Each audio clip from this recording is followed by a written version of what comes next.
at 16, my rabbi suggested that I should think about becoming a rabbi, and I was so strongly against the idea that she didn't dare to mention it again.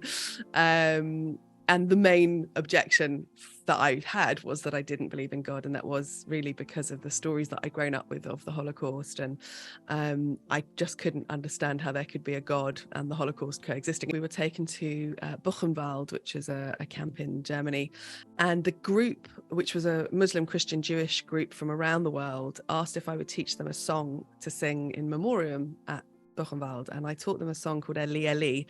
And then the next time I heard that song, it was about a year later, and they started singing this song as a community. And I was looking around this community filled with babies and grandparents and everything in between, a living, breathing Jewish German community. As they started to sing this song, Eli Eli, I was just really overwhelmed with a sense that I was being held by something well beyond me, and that I don't need to understand, that I'm very little in the big scheme of things.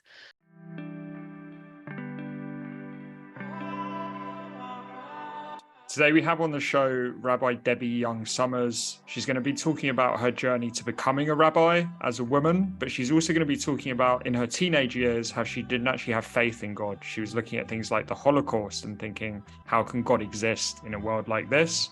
But eventually, through a moment with music in a synagogue in Berlin, she found faith, became a rabbi, and she's also going to be talking about the differences between different strands of Judaism, Orthodox Judaism, which actually her husband belongs to, and her own form of Judaism, Progressive Judaism, but how really the two unite and how she brings those two together for her congregation. So really looking forward to the show. So Debbie, obviously you're a rabbi now, and you're a woman, and want to come on to that later. Is very fascinated about that journey that you've had. But when we were talking beforehand, one of the things that you said to me is that you didn't believe in God because of the Holocaust. And I think all of us have moments of doubt sometimes in our own spiritual journey. So it'd be great to take a step back to that period where you didn't have the faith that you have now. And if you could tell us about that. Sure. So it's actually sort of connected to the woman rabbi part, I guess, in that I grew up with women rabbis in my community. I'm not sure I knew that men could be rabbis till I was a teenager. And it was just completely normal to me that I could be a rabbi. It was never a question of whether that was an opportunity I had in my life. And we were very involved in community life. My dad was the chair of our synagogue when I was a teenager, and I used to help teach in our religion school. But at 16, my rabbi suggested that I should think about becoming a rabbi, and I was so strongly against the idea that she didn't dare to mention it again. And the main objection that I had was that I didn't believe in God, and that was really because of the stories that I'd grown up with of the Holocaust, and I just couldn't understand how there could be a God and the Holocaust coexisting. And you can apply that to all sorts of the world's awful things that we do as humans. I mean, there were other reasons too. I didn't have the confidence to believe I could do what she could do, which was stand up and be erudite and serious. And and in fact, when I told my parents I had changed my mind on this issue, their concern was that I was too sensitive. Could I take all the public criticism?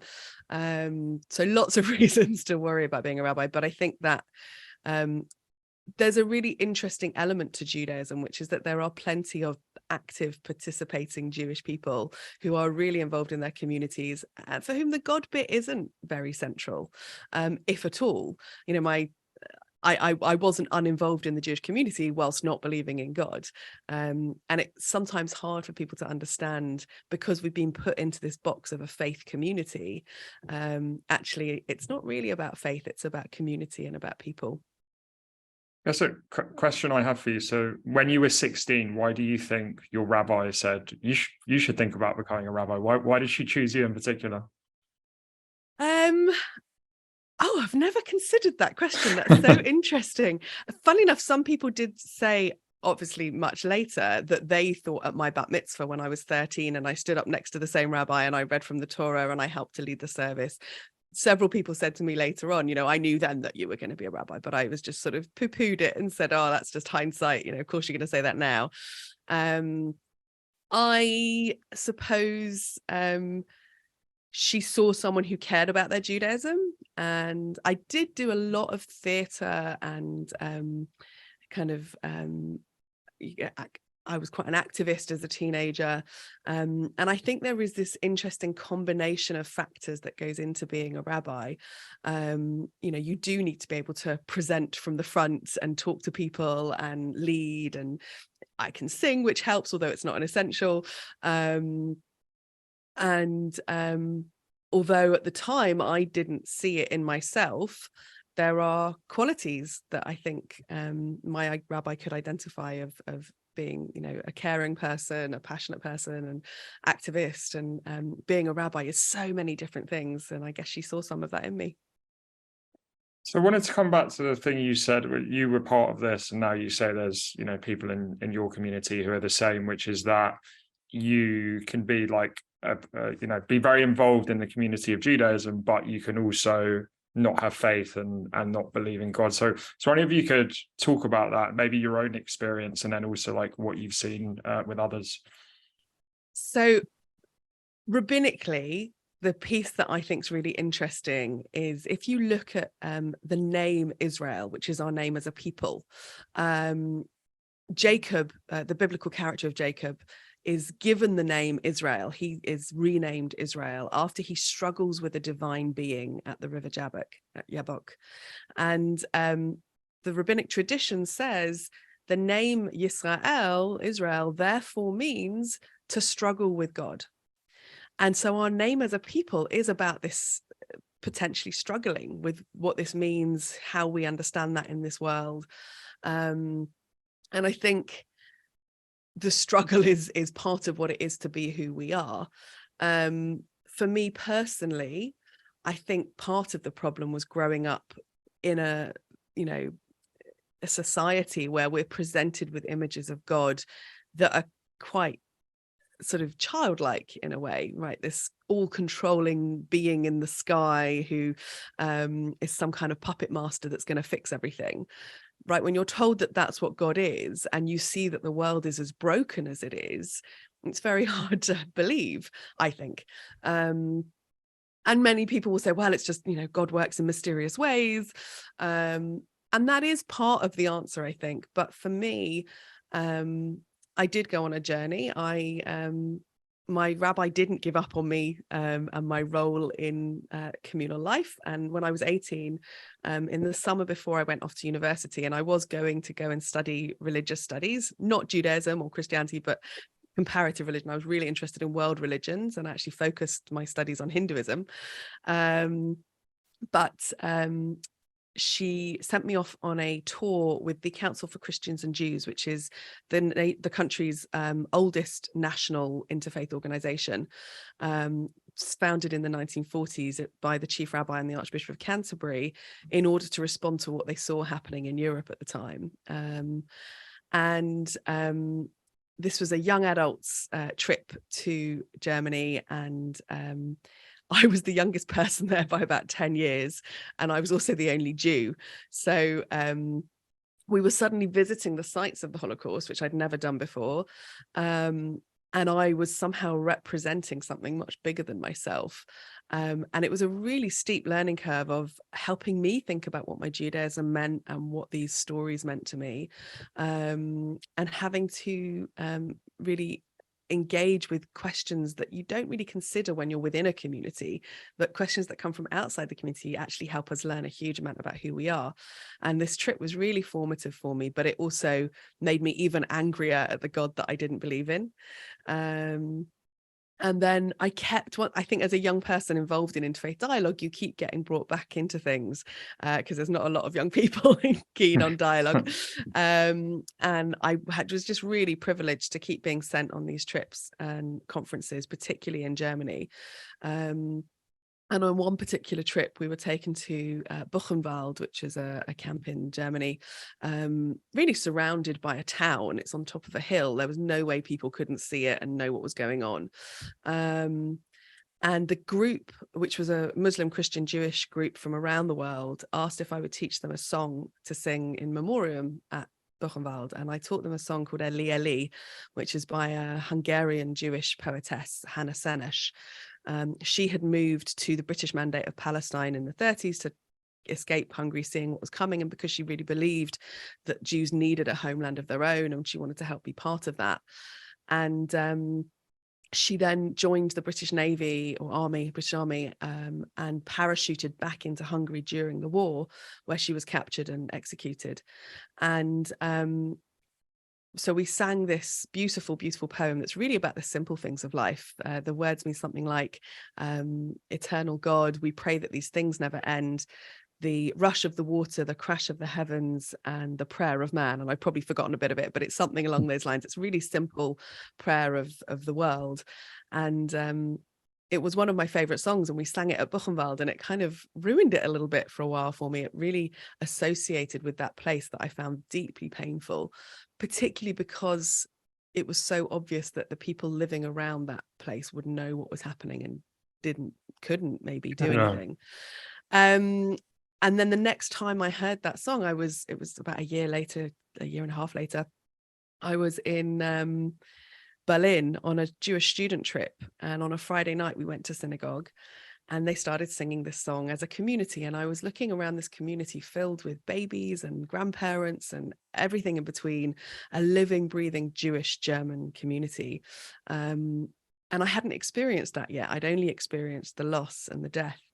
And as they started to sing this song, Eli, Eli, I was just really overwhelmed with a sense that I was being held by something well beyond me, and that I don't need to understand, that I'm very little in the big scheme of things, and I didn't need to understand why, but that I also needed to let go of this idea that I couldn't be a rabbi, because everything I'd been thinking about doing with my life, from being a counselor to a drama therapist to an actress to working in interfaith or teaching religious studies, all of that is in this job.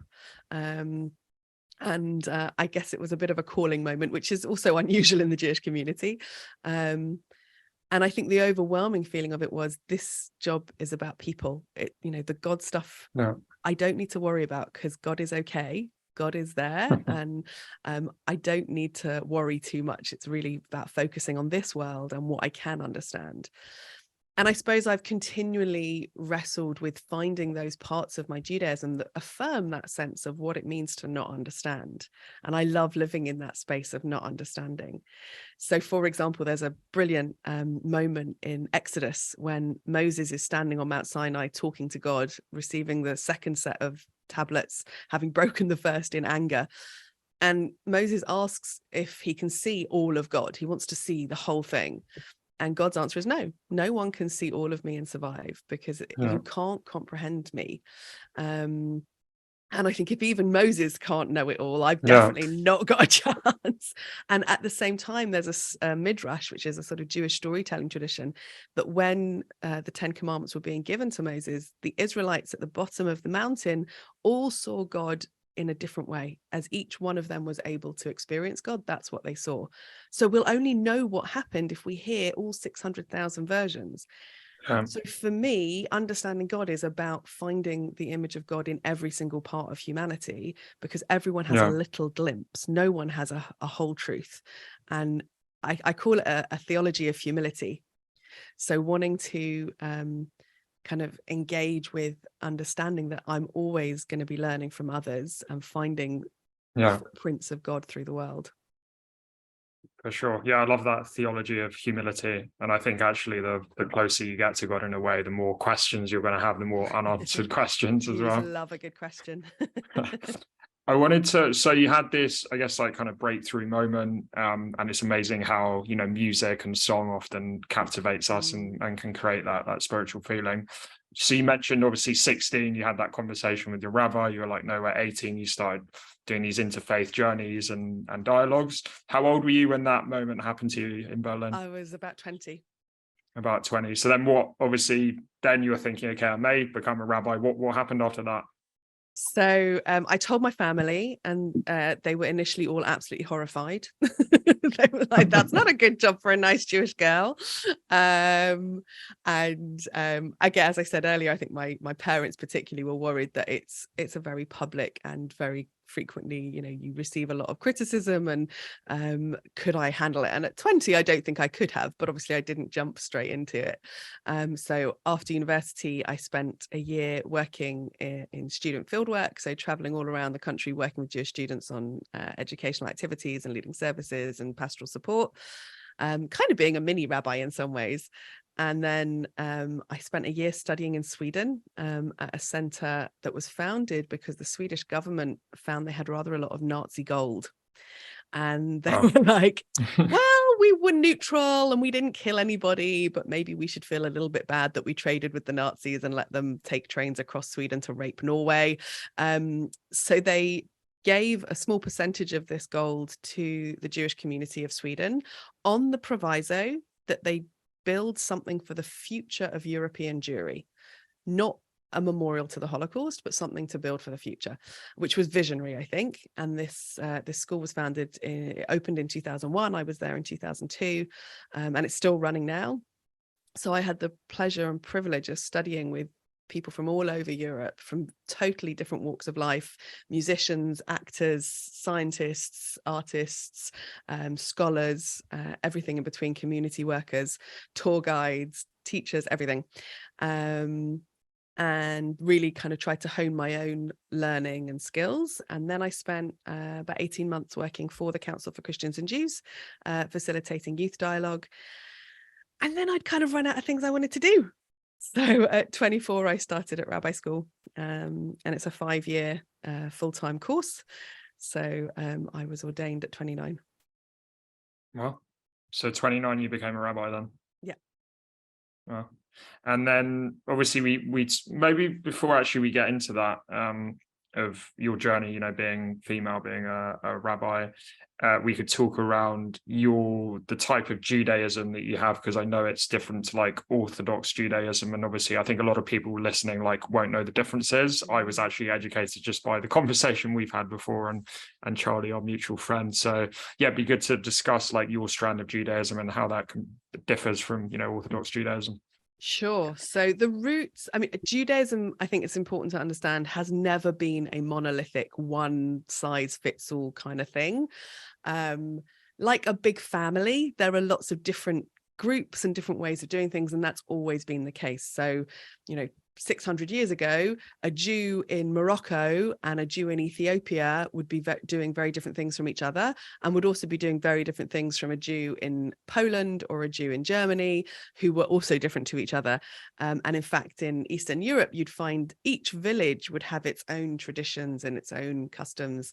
And that's not a new phenomenon. It's been thousands of years.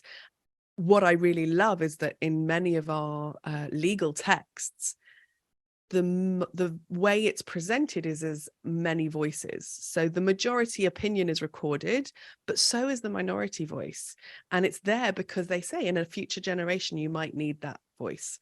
And how we treat the minority voice is also really explicitly explained in Jewish tradition, that you have to respect the loser in an argument. You can't, treat them badly or it'll go badly for you. And there's a lot of Jewish tradition around diversity. In the early 1800s, in response to a very rapidly changing modern world in Europe, particularly, this was really a Western European phenomenon for the Jewish community. It didn't really happen in other communities. Jews, for the first time, were given permission to be citizens of the countries they lived in. Before that, Jews were Jews. They weren't French Jews or German Jews. They were Jews, and they were always kept separately and treated as different. And there's, a very long history of persecution and exile.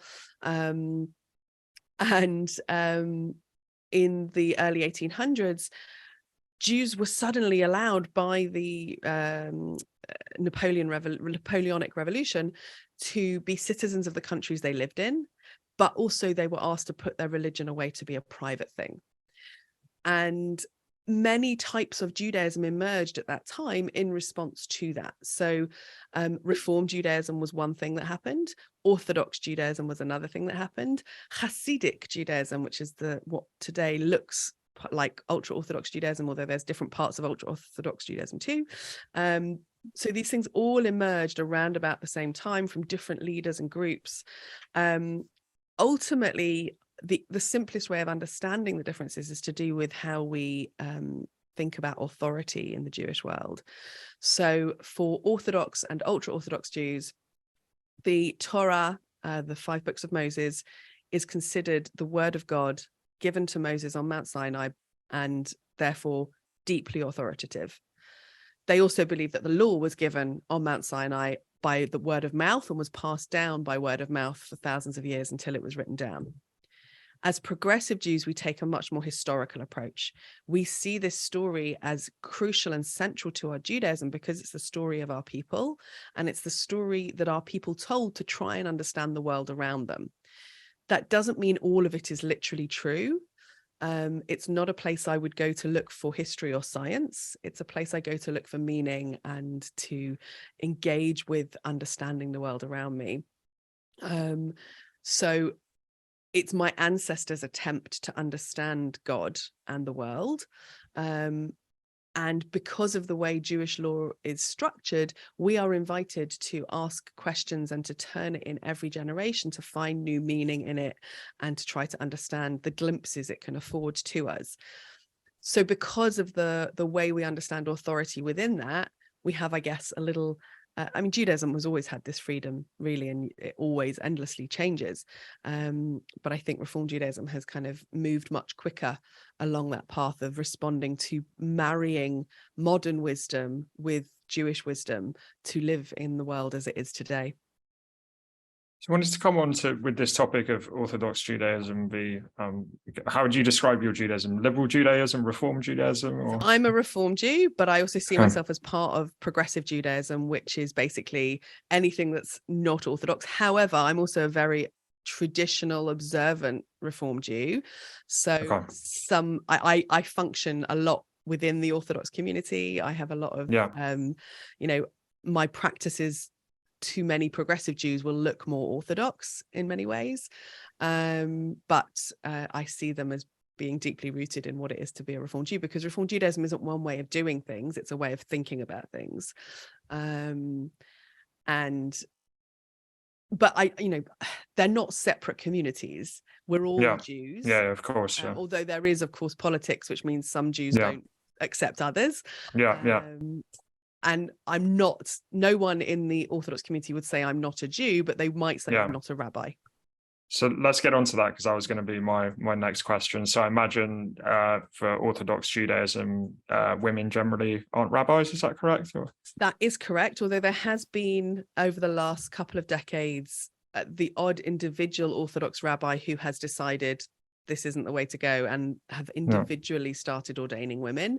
In the last 5-10 years, we've also seen a couple of institutions, one in America, one in Israel, start to offer rabbinic ordination to women who are Orthodox, who can pass the test as they set it. My husband is Orthodox and was given ordination by one of these institutions that also ordains women and part of the LGBT community and all those sorts of things. But it's whether they can find work in the way that I can is still different, and they're not yet accepted in the way that we would be in a progressive world. But it's starting to happen, which is very interesting. Okay. So when you were 29, you became a rabbi. You're a woman. Was there, I guess hate is a strong word, but were there any people that were kind of challenging you and being like, hey, Debbie, why are you doing this? You shouldn't be doing this. You're a woman. You should be doing something else. So when I started at rabbinical school, as I said earlier, I'd only ever really known women rabbis in my own life. And it was really, I just assumed that it was an equal playing field in progressive Judaism. I knew not in Orthodoxy. But it became quite quickly apparent that even in progressive Judaism 20 years ago, there was still people had a comfort level because they were used to men being rabbis. Women had only been rabbis for about 25 years when I was ordained. No, it must be more than that. It was 75 was the first woman rabbi here. So, but it was, there's a comfort sense for some people of what they're used to and what they're used to as men. And there were certain communities where you could see that, men would be their preference. And in a class of 6 women and 2 men, the 2 men and I got jobs first. And there was definitely kind of a male bias, I think. However, I also saw massive change happen really quickly in the first few years of my rabbinate. So within 5 years of me graduating, there was a woman at the top of the reform movement, head of the reform movement, Rabbi Laura Jana Klausner. There was a woman at the head of our rabbinical training college, Deborah Kahn-Harris. There was a woman at the head of the biggest reform synagogue, Julia Neuberger. And there had already for a while been the head of the biggest liberal synagogue, who was the rabbi I had grown up with in my reform synagogue, which is Rabbi Alexandra Wright. And in fact, Rabbi Danny Rich was the head of the liberal movement. He was the only man in this kind of block of women's leadership. So when I graduated, that wasn't the case, but it quickly became a lot of change, I suppose. The community I'm in now, 15 years ago, weren't ready for me and for women's leadership in the way that it is now. Since starting here 3 years ago, there have been maybe 2 or 3 occasions where people have felt uncomfortable about the fact that it's a woman. And all of those occasions, I've ended up doing whatever it was we were supposed to do together and becoming, in good relationship with those families. And I think it's one of those things where if you're not used to it, it's uncomfortable. Yeah. But once you've experienced it, you get it. But certainly, in the Orthodox world, there have definitely been voices of, well, you're not a rabbi. It's that simple. Yeah. With but those, my male colleagues also wouldn't be rabbis to them. So that's yeah, true. With those, say, a few people that are part of your congregation, you mentioned who at the start were like, "Oh, Debbie's a woman. This is a bit strange." How did you win them over? Was it just through, being good at your job, or like what was that process? And I think that's what women throughout the world have to do. We just have to work hard and be great at what we do. And sometimes that does mean doing more than our male counterparts have to. There are more barriers generally, but this isn't a rabbi problem. This is women in the world problem. And thank God it is changing. Our partners are leaning in much more. I couldn't do what I do without my husband massively leaning in and stepping up to help with the kids and the house and the cooking. And thank God we both enjoy those things. But there are still massive communal assumptions about things. And I think it is just about getting your head down, getting on with it, and slowly things change. Love it. Can I ask you potentially a difficult question here, although I imagine you have these kind of philosophical debates with your colleagues all the time. So a question I often think about is, what's the right balance between maintaining some of our traditions from the past that are really important and creating a better world? And I kind of thought about this because obviously you're talking about Orthodox Judaism, the progressive Judaism, and you're saying you're still maintaining a lot of like the really important traditions, right, from the text. So how do you do that? How do you balance the keeping the traditions from the past and then striving for a better world? I mean, that's really the core of what it is to be a progressive Jew today, is holding those two things in balance. I don't think I see it as Orthodox versus Reform. I really don't see it as combative. I think that we are all providing a variety of spaces where people can meaningfully explore their Jewish life and find Jewish community. And I think so much of what it is to be a Jew today is about having community and support and walking life's journey together, supporting each other when there's bereavement, celebrating together when there's joy. And that is a huge part of what it is to be community. And Jewish ritual is, I believe, often very cleverly designed to help hold us through those times and to add meaning to our lives. So for me, one of the great examples is our mourning rituals. So when someone dies, there is a whole series of processes designed to hold your grief and help bring it out from within you. So we have something at the cemetery called Kriya, which some people do and some people don't, which is the tradition of ripping your clothes when you are about to bury your loved one. And it's actually a beautiful way of externally expressing what's going on inside you. You're feeling broken and ripped open, and you are allowed to express that. A Jewish funeral happens quite quickly after someone's died. It's still very raw. And we literally bury our loved ones ourselves. We all help put soil in and bury. And the sound of that mud hitting your loved one makes it very real. And it's meant to. We're not meant to sanitize death and not talk about it. We're meant to cry. We're meant to feel the pain. Yeah. We then spend 7 days with friends and family, staying at home, sharing memories, being cooked for, having the prayers come to us at home, and really having time to sit with our grief and to sit with the memories of our loved ones. And then at the end of those 7 days, you're really ready to get up and go back out to work because you've had that time and it's enough already. And you've been able to feel what you need to feel. And you stay in this state of being a mourner from anything from a month to a year, depending on who's died. And things are, slowly you return to normal. You don't do it all at once. And there are things that you're allowed to not do in that first year, like dance and have parties and listen to music. You could choose to, but you're given permission to not do those things so that you can honor the different state you feel to be in. And I think the power of it is in allowing ourselves to feel our feelings and then get on with living really well.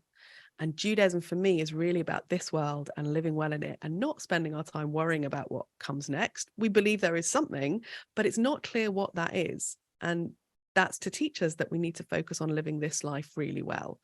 And I do think that our ancient traditions contain incredible wisdom that we might have missed. So, the last 3 years, reading biblical texts about what to do when someone is sick suddenly resonated in a really new way. There's an awful lot of washing that goes on in the Bible.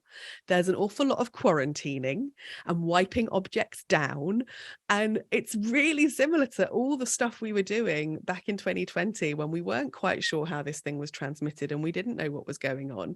And the Torah really understood public health and taught it 3,000 years ago.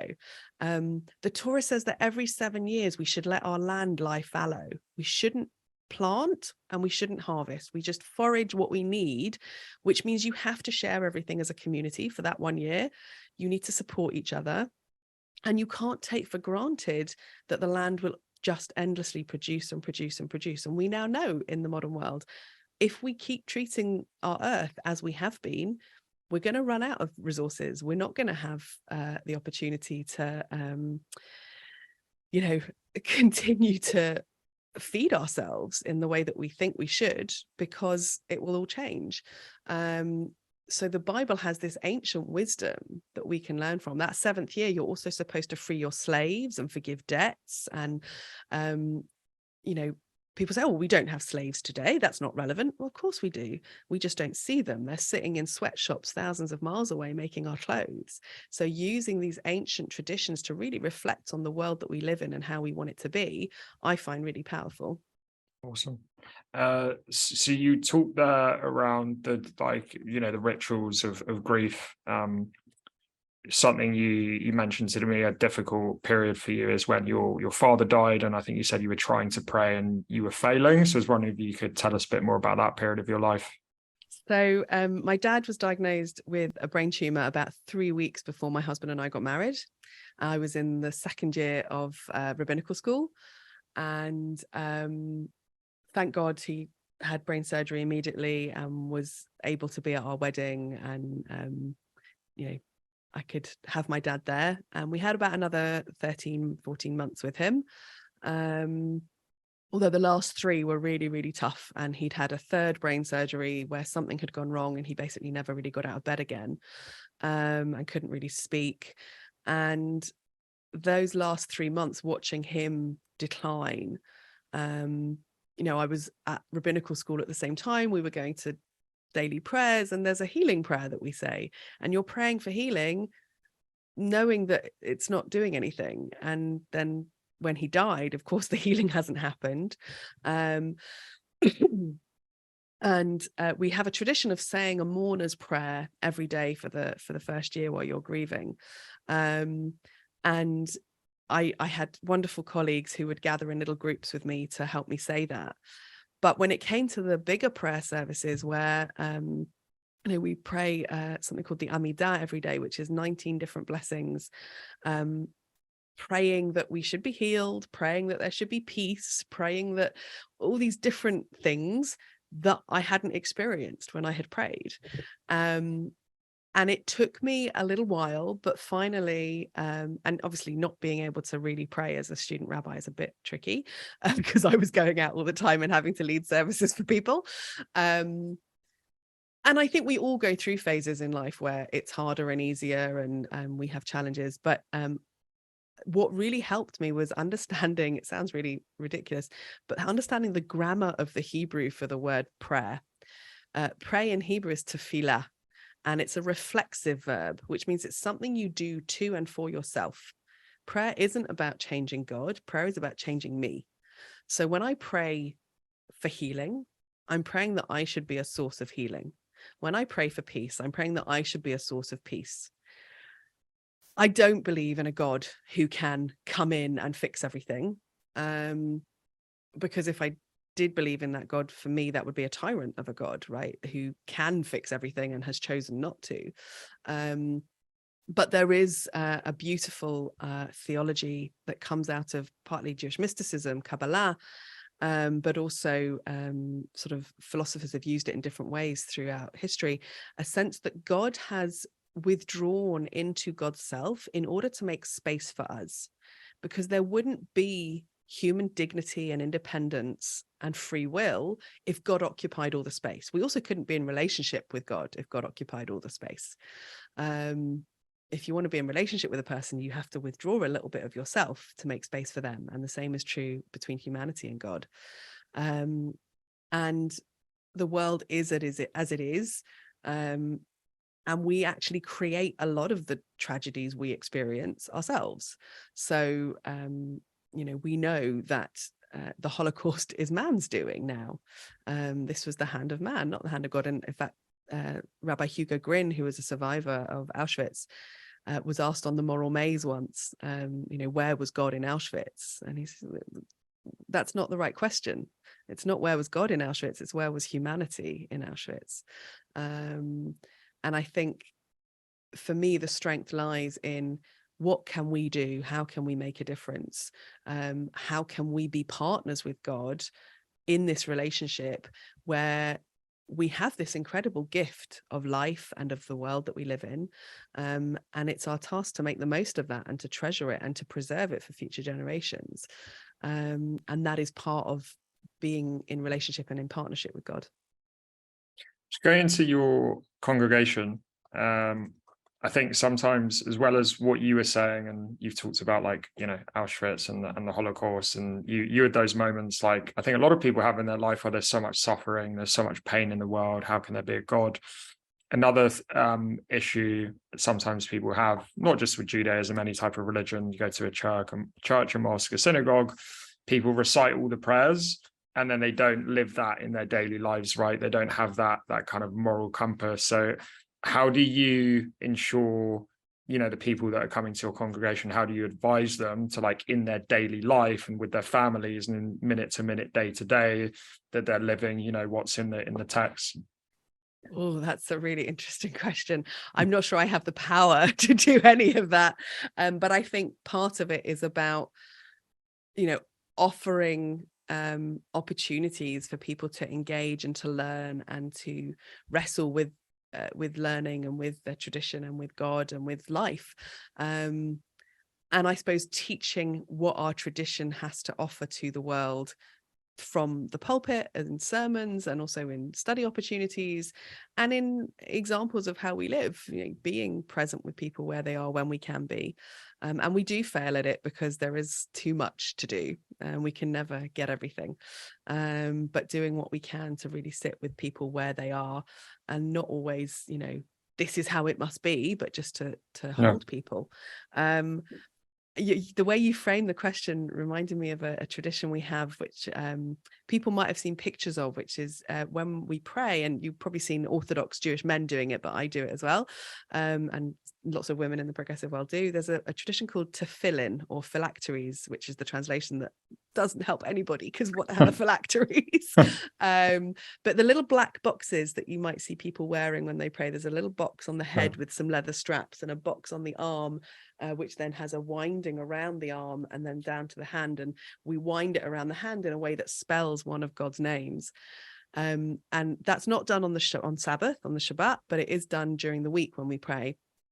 And when you put these tefillin on, the idea is that you put them just tight enough that they would leave a little imprint on your arm when you take them off. And the purpose of that is that we shouldn't think that going to synagogue or staying at home and saying our prayers is enough. The words can't stay in the room that you're in. They have to go out into the world. Your arm has to act, has to do something. Your hand and your arm have to be part of making those words a reality in the world. And it's this little reminder that sort of exists on your body for half an hour after you finish praying, to remind us that we have to be the sources of what we pray for, and we have to act in the world for the prayers to matter. Otherwise, it's an irrelevance that we've done it. Yeah, I love that. And it's almost, obviously you've got the physical side of it, you're saying on the arm, but then there's almost like the metaphorical side of it, of wearing this all the time and living it in your day to day. So I like that a lot. Just had one last question for you, Debbie. So thinking about yourself now, what advice would you give to the, let's say, 15-year-old Debbie who's a bit skeptical about God? There's all this like suffering in the world. What would you say to your younger Debbie? Oh, interesting. I think I would tell her to keep walking the journey. I don't think I would want to change the journey massively. I think, maybe I'd wish to have not lost my dad, but I can't do that. I think I would tell her to not have, to make the most of who we've got and be with them as much as you can and hold them while you can. But actually, just let the journey happen. Don't worry about the fact that you might be a bit different at school and, the other things that teenagers worry about. I think if you could just tell teenagers that it's all going to be okay, it's such a fraught time and such a stressful time. And that sense that, it's going to be all right and you're gorgeous either way.